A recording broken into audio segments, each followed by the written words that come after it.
No catolicismo, o uso de imagens religiosas é uma prática antiga e profundamente enraizada na fé dos fiéis. As imagens que vemos nas igrejas, em nossos lares, ou mesmo em procissões, representam Jesus Cristo, a Virgem Maria, os santos e outros aspectos da nossa fé.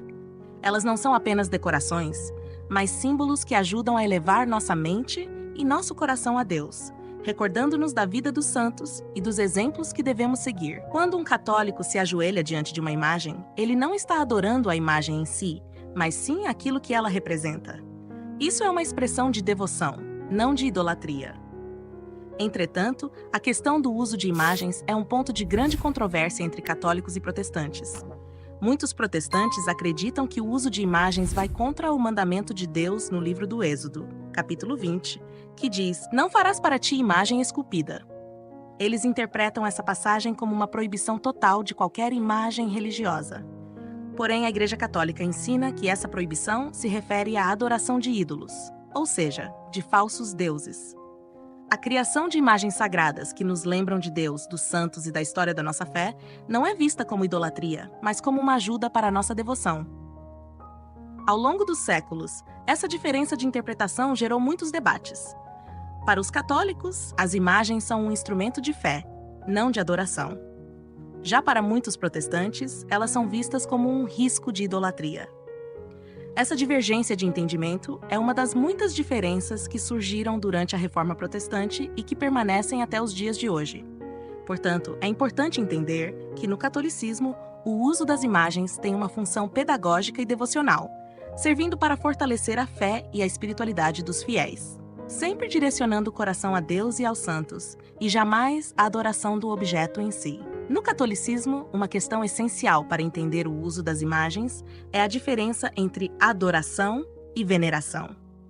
Esses dois conceitos são fundamentais para esclarecer por que os católicos reverenciam imagens e pedem a intercessão dos santos, sem que isso signifique idolatria. A Igreja ensina que existe uma distinção clara entre latria, que é a adoração devida exclusivamente a Deus, e dúlia, que é a veneração permitida aos santos. A latria é o culto que prestamos a Deus Pai, a Jesus Cristo e ao Espírito Santo. Somente Deus é digno de ser adorado, pois Ele é o Criador de tudo e o único capaz de nos salvar. Quando adoramos, nos entregamos completamente a Deus, reconhecendo sua soberania, amor e poder sobre toda a criação. Por outro lado, a dúlia é uma forma de reverência e honra que oferecemos aos santos. Os santos são aqueles que viveram uma vida exemplar de fé e que, estando agora na presença de Deus, intercedem por nós. Quando veneramos os santos, reconhecemos a ação de Deus na vida deles e pedimos que eles roguem por nós. Mas essa veneração não se confunde com adoração. Nós não adoramos os santos. Apenas pedimos que, como irmãos mais próximos de Deus, nos ajudem com suas orações. Dentro dessa distinção, há um terceiro conceito, chamado hiperdúlia, que é a veneração especial concedida à Virgem Maria. A Igreja honra Maria de maneira única, pois ela é a Mãe de Deus, aquela que trouxe o Salvador ao mundo e permaneceu fiel a Ele até o fim. Por sua santidade e proximidade incomparável com Jesus, a veneração a Maria é maior do que a de qualquer outro santo, mas ainda assim não é adoração. A hiperdúlia é um reconhecimento da sua singular importância no plano de salvação, mas sempre inferior à adoração devida a Deus. Assim, a adoração é exclusiva para Deus. A veneração dos santos, e de modo especial a de Maria, nos aproxima de Deus, pois eles nos apontam o caminho para Ele. Essa é a essência da distinção que a Igreja faz. Honramos aqueles que foram fiéis ao Senhor, mas a adoração pertence somente a Deus. A distinção entre adoração e veneração está profundamente ligada à base bíblica e à tradição cristã para o uso de imagens. Quando olhamos para as Escrituras, encontramos exemplos que mostram que Deus permitiu o uso de imagens em determinadas circunstâncias, desde que não fossem adoradas como deuses. Um exemplo importante está no livro do Êxodo, capítulo 25, versículos 18 até 22. Ali, Deus ordena que Moisés construa a Arca da Aliança e que sobre ela sejam colocados 2 querubins de ouro, com suas asas estendidas sobre o propiciatório.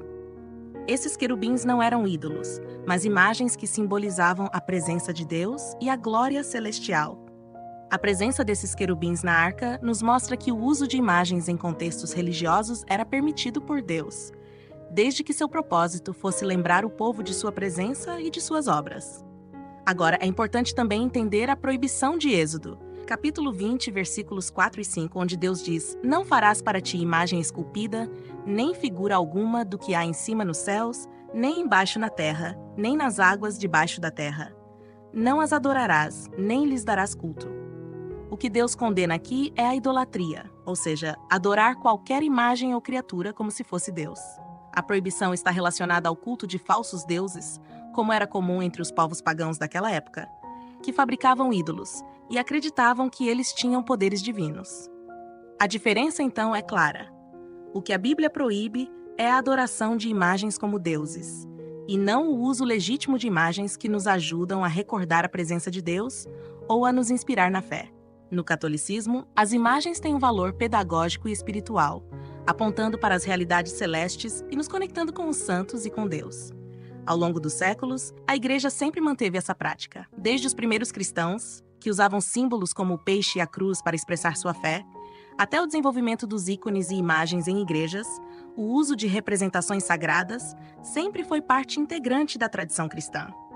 No século VIII, durante o Concílio de Nicéia II, a Igreja reafirmou que as imagens são válidas e úteis para o culto, desde que não sejam adoradas, mas sim veneradas como símbolos que nos conduzem a Deus.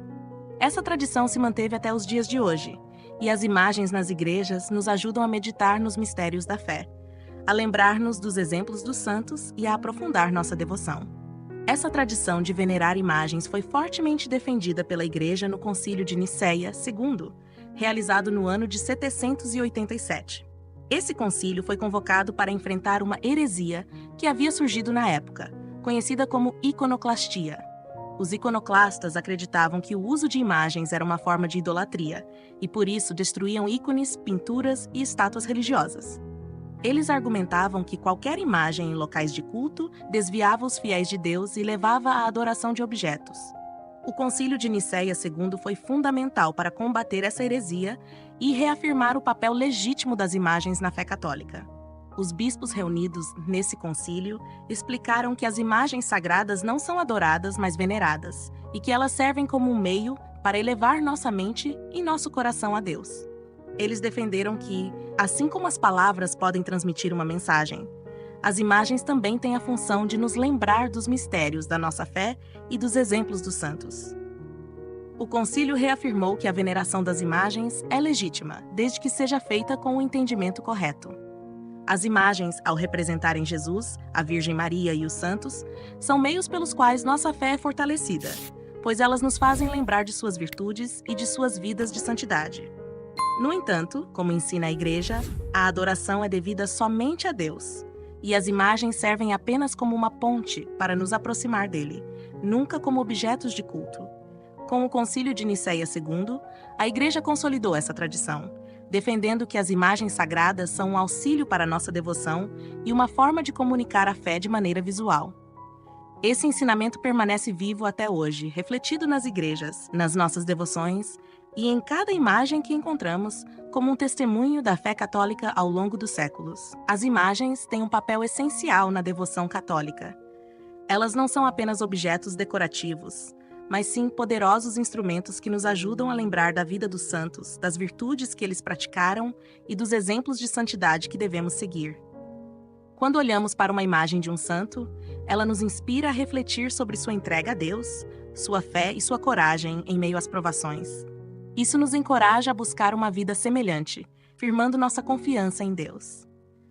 As imagens também são um auxílio importante na oração. Muitas vezes, quando rezamos diante de uma imagem de Jesus, da Virgem Maria ou de um santo, nossa mente se concentra com mais facilidade nos mistérios da fé. Elas servem como uma ponte que nos ajuda a elevar o pensamento ao céu. Ao fixarmos os olhos em uma imagem sagrada, nosso coração se abre à presença divina, e nossa oração se torna mais profunda e fervorosa. Nas igrejas, as imagens têm uma função ainda mais especial. Elas estão presentes nos altares, nos vitrais, nas pinturas, sempre lembrando os fiéis da presença de Deus e dos santos no meio de nós. Ao entrar em uma igreja, somos imediatamente rodeados por esses sinais visíveis da nossa fé, o que nos ajuda a criar um ambiente de oração e recolhimento. Nos lares, as imagens também desempenham um papel importante. Muitas famílias católicas possuem crucifixos, imagens de Nossa Senhora ou de santos em seus lares. Esses objetos se tornam um lembrete constante da fé e da proteção divina. Ao passarmos por essas imagens em nosso cotidiano, somos levados a recordar que Deus está sempre presente e que podemos confiar em sua graça em todas as situações da vida. Portanto, as imagens não são meros objetos, mas sim sinais visíveis que alimentam nossa devoção, nos conectam com o divino e nos inspiram a viver a fé de forma mais profunda. Elas são um convite constante à oração e à lembrança dos grandes mistérios da nossa fé.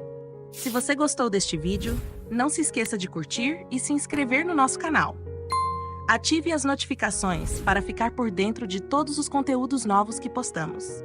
Sua participação é muito importante para nós, então deixe um comentário abaixo com suas dúvidas ou sugestões sobre o que você gostaria de ver por aqui.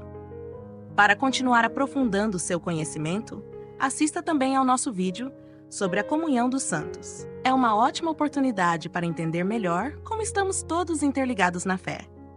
Obrigado por acompanhar nosso canal e até o próximo vídeo.